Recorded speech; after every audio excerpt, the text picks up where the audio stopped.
ओम शांति। मुरली है 2 फरवरी 2024। बाप दादा के मधुर महावाक्य। मीठे बच्चे, ऊंच पद पाने के लिए बाप तुम्हें जो पढ़ाते हैं उसे ज्यों का त्यों धारण करो। सदा श्रीमत पर चलते रहो। ऊंच पद पाने के लिए बाप तुम्हें जो पढ़ाते हैं उसे ज्यों का त्यों धारण करो। सदा श्रीमत पर चलते रहो। आज का प्रश्न है, कभी भी अफसोस ना हो उसके लिए किस बात पर अच्छी तरह विचार करो। कभी भी अफसोस ना हो उसके लिए किस बात पर अच्छी तरह से विचार करो। बाबा ने उत्तर दिया, हर एक आत्मा जो पार्ट बजा रही है वह ड्रामा में एक्यूरेट नूंधा हुआ है।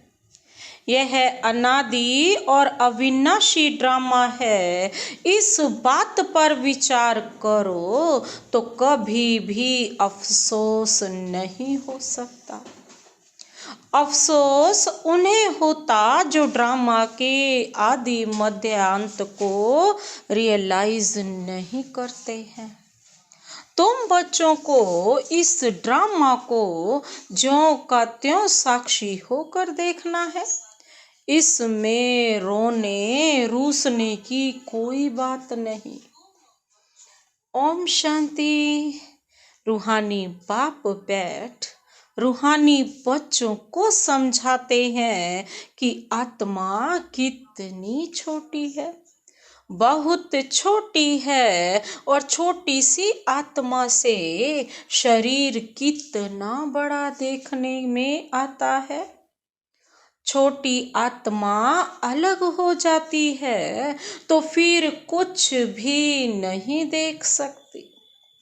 आत्मा के ऊपर विचार किया जाता है, इतनी छोटी बिंदी क्या क्या काम करती है।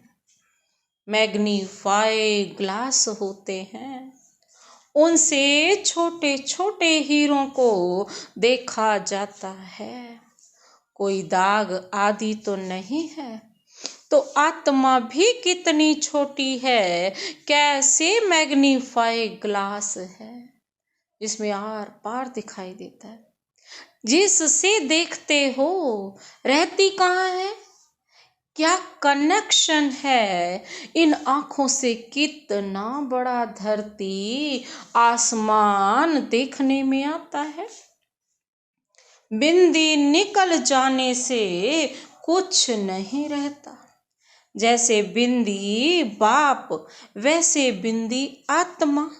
इतनी छोटी आत्मा प्योर इम्प्योर बनती है। यह बहुत विचार करने की बातें हैं।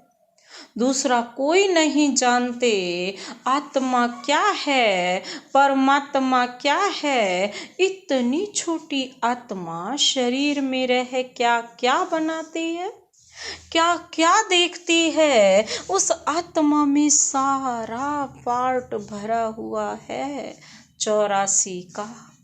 कैसे वह काम करती है, वंडर है ना। बाबा कहते हैं वंडर है। इतनी छोटी सी बिंदी में 84 जन्मों का पार्ट नूंधा हुआ है।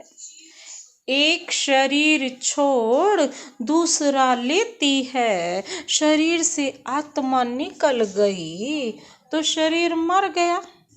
कितना बड़ा शरीर है और कितनी छोटी आत्मा है। यह भी बाबा ने बहुत बार समझाया है कि मनुष्यों को कैसे पता पड़े कि यह सृष्टि का चक्र हर 5000 वर्ष बाद फिरता है। फलाना मरा, यह कोई नई बात नहीं है। उनकी आत्मा ने यह शरीर छोड़ दूसरा लिया। 5000 वर्ष पहले भी इस नाम रूप को इसी समय छोड़ा था। आत्मा जानती है हम एक शरीर छोड़ दूसरे में प्रवेश करती हूँ। अभी तुम शिव जयंती मनाते हो, दिखाते हो। 5000 वर्ष पहले भी शिव जयंती मनाई थी। हर 5000 वर्ष बाद शिव जयंती जो हीरे तुल्य है मनाते ही आते हैं। यह सही बातें हैं। विचार सागर मंथन करना होता है जो औरों को समझा सके। यह त्योहार होते हैं।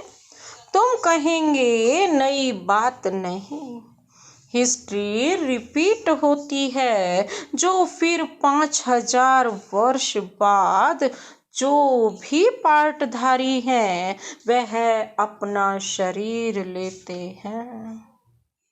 एक नाम रूप देश काल छोड़ दूसरा लेते हैं। इस पर विचार सागर मंथन कर ऐसा लिखें जो मनुष्य वंडर खाएं। बच्चों से हम पूछते हैं ना, आगे कब मिले हो?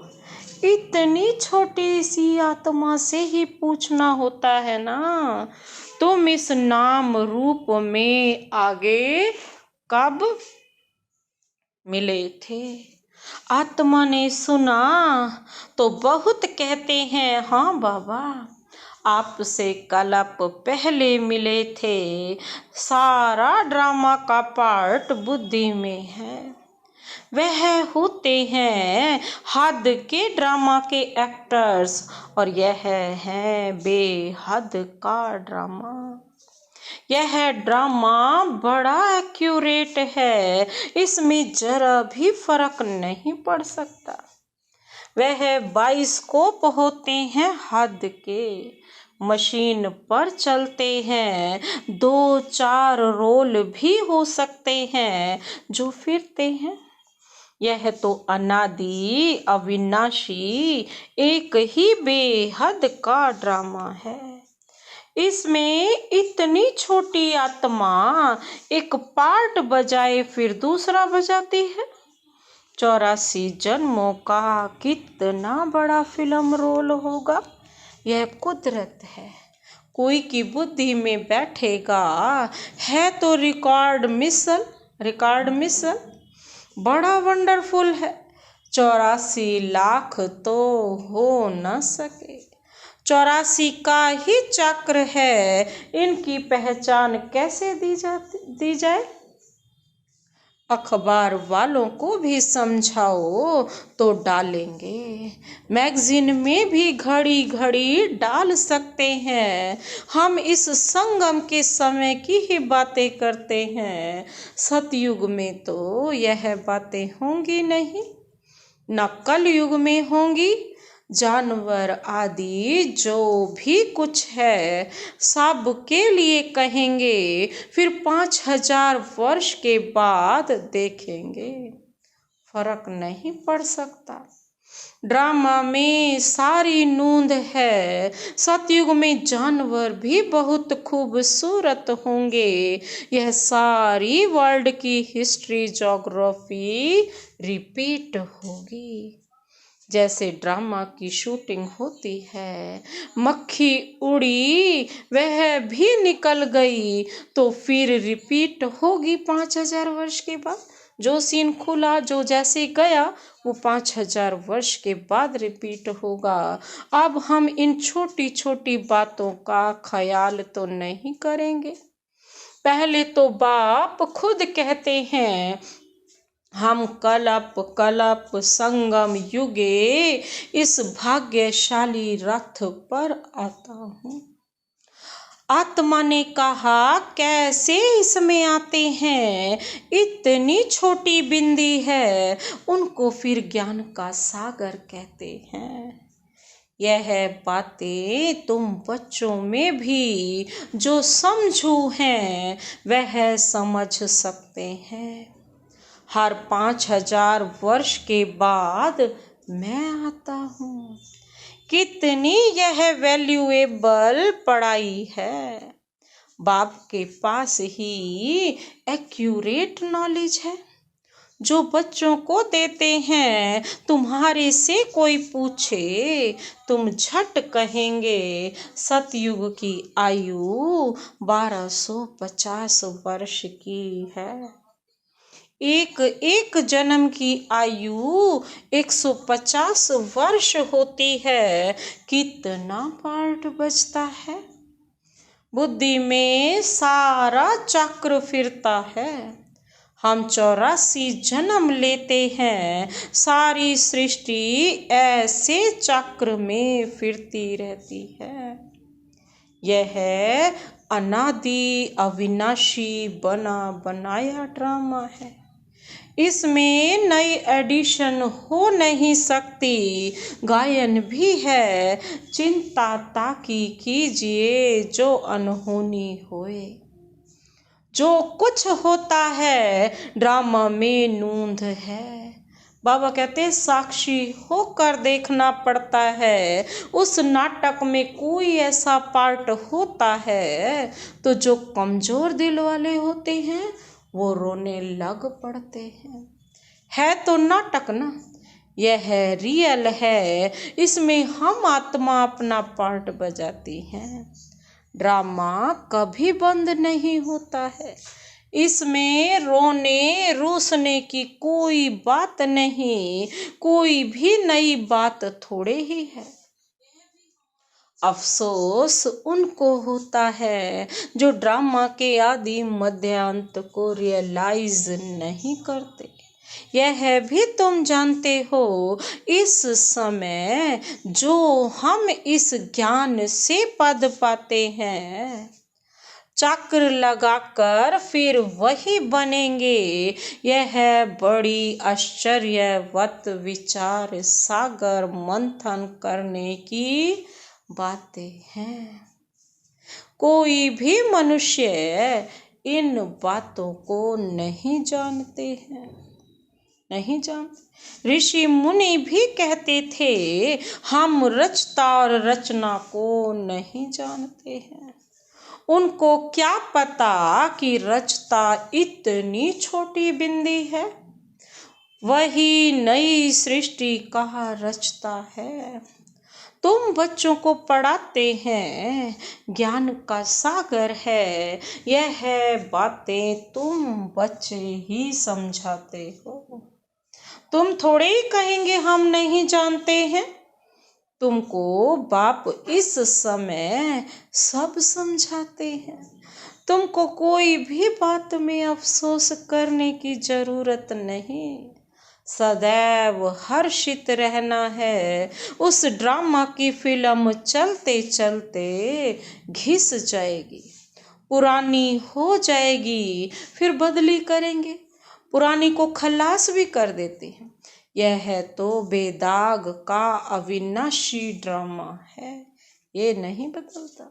ऐसी ऐसी बातों पर विचार कर पक्का कर लेना चाहिए। यह ड्रामा है। हम बाप की श्रीमत पर चल पतित से पावन बन रहे हैं और कोई बात हो नहीं सकती जिससे हम पतित से पावन बन जाएं, अथवा तमो प्रधान से सतो प्रधान बने। पार्ट बजाते बजाते हम सतो प्रधान से तमो प्रधान बने हैं। फिर सतो प्रधान बनना है। ना आत्मा विनाश को पा सकती, ना पार्ट विनाश को पा सकता। ऐसी ऐसी बातों पर कोई का विचार नहीं चलता। मनुष्य तो सुनकर वंडर खाएंगे। वह तो सिर्फ भक्ति मार्ग के शास्त्र ही पढ़ते हैं। रामायण भागवत गीता आदि वही है। इसमें तो विचार सागर मंथन करना होता है।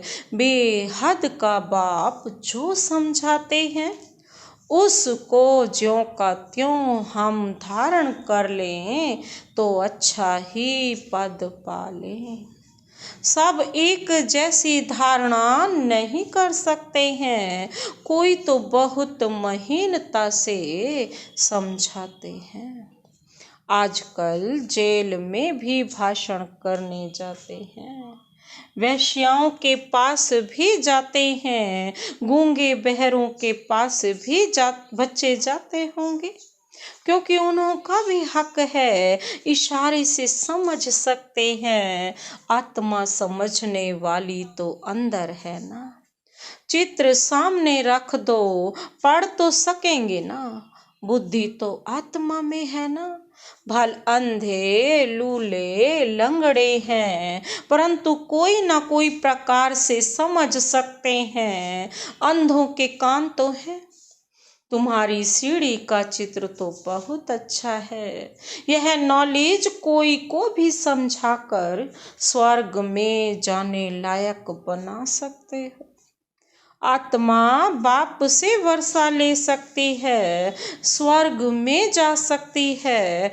कर के ऑर्गन्स डिफेक्टेड हैं, वहाँ तो लूले लंगड़े होते नहीं। वहाँ आत्मा और शरीर दोनों कंचन मिल जाते हैं। प्रकृति भी कंचन है, नई चीज जरूर सतो प्रधान होती है। यह भी ड्रामा बना हुआ है। एक सेकंड ना मिले दूसरे से कुछ न कुछ फर्क पड़ता है। ऐसे ड्रामा को ज्यों का त्यों साक्षी होकर देखना है। यह नॉलेज तुमको अब मिलती है, फिर कभी नहीं मिलनी है। आगे यह नॉलेज थोड़े ही थी। यह अनादि अविनाशी बना बनाया ड्रामा कहा जाता है। इसको अच्छी रीति समझ और धारण कर किसी को समझाना है। तुम ब्राह्मण ही इस ज्ञान को जानते हो। यह तो चाबे चीनी तुमको मिलती है, ताकत की दवा मिलती है। अच्छे ते अच्छी चीज की महिमा की जाती है। नई दुनिया कैसे स्थापन होती है, फिर से यह राज्य कैसे होगा, तुम्हारे में भी नंबर वार जानते हैं। जो जानते हैं वह दूसरों को समझा भी सकते हैं। बहुत खुशी रहती है, किन्हों को तो पाई की भी खुशी नहीं है। सबका अपना अपना पार्ट है। जिनको बुद्धि में बैठता होगा, विचार सागर मंथन करते होंगे तो दूसरों को भी समझाएंगे। तुम्हारी यह है पढ़ाई जिससे तुम यह बनते हो। तुम कोई को भी समझाओ कि तुम आत्मा हो। आत्मा ही परमात्मा को याद करती है। आत्माएं सब ब्रदर्स हैं। कहावत है गॉड इज वन। बाकी सब मनुष्यों में आत्मा है। सब आत्माओं का पारलौकिक बाप एक है। जो पक्के निश्चय बुद्धि होंगे उनको कोई फिरा नहीं सकते। कच्चे को जल्दी फिरा देंगे। सर्वव्यापी के ज्ञान पर कितनी डिबेट करते हैं। वह भी अपने ज्ञान पर पक्के हैं।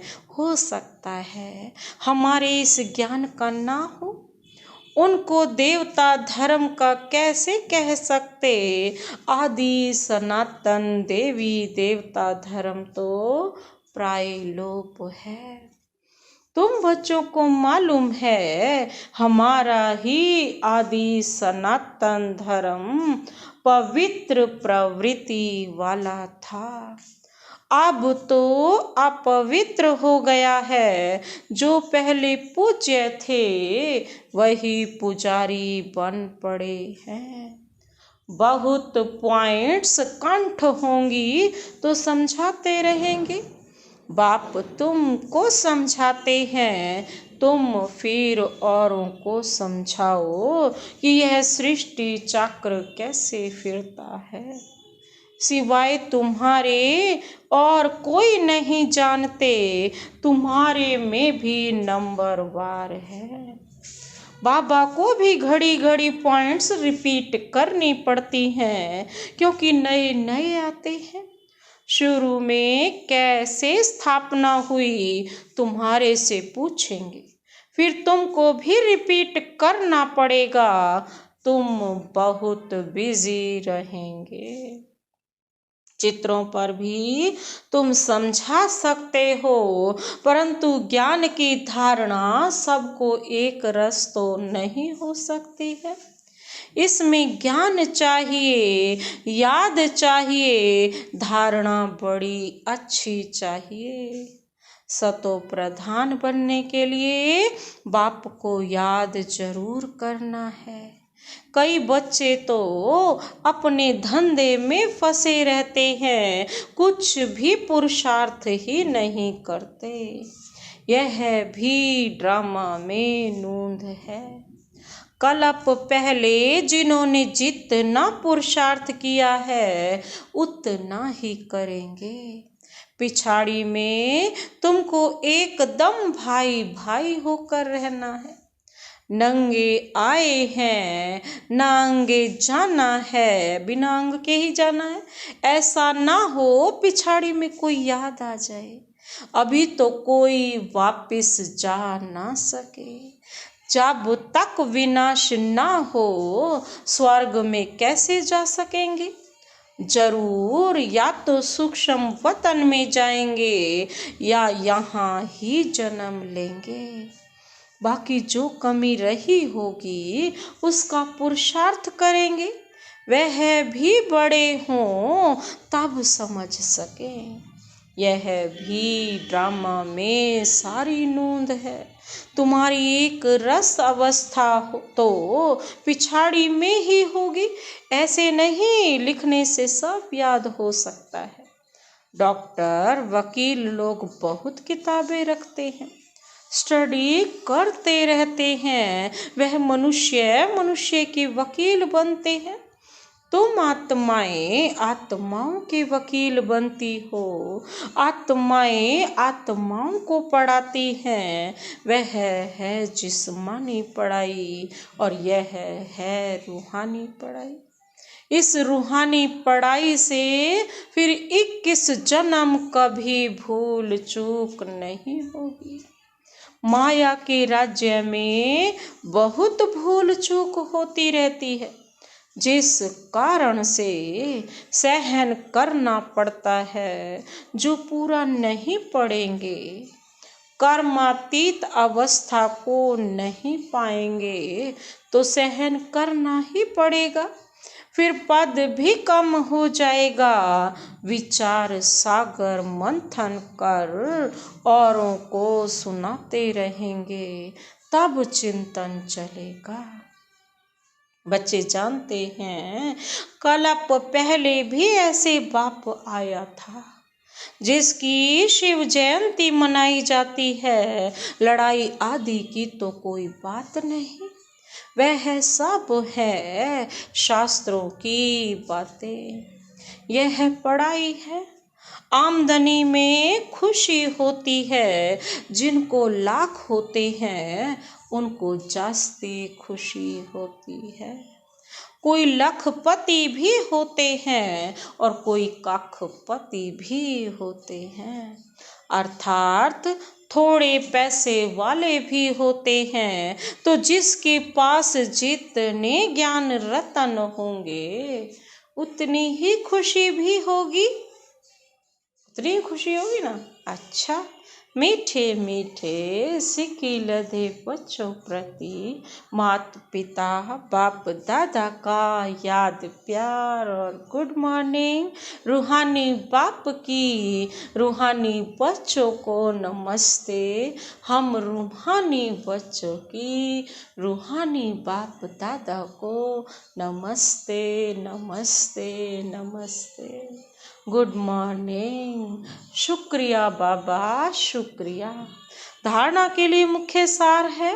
पहला पॉइंट है विचार सागर मंथन कर स्वयं को ज्ञान रत्नों से भरपूर करना है। विचार सागर मंथन कर स्वयं को ज्ञान रत्नों से भरपूर करना है। ड्रामा के राज को अच्छी रीति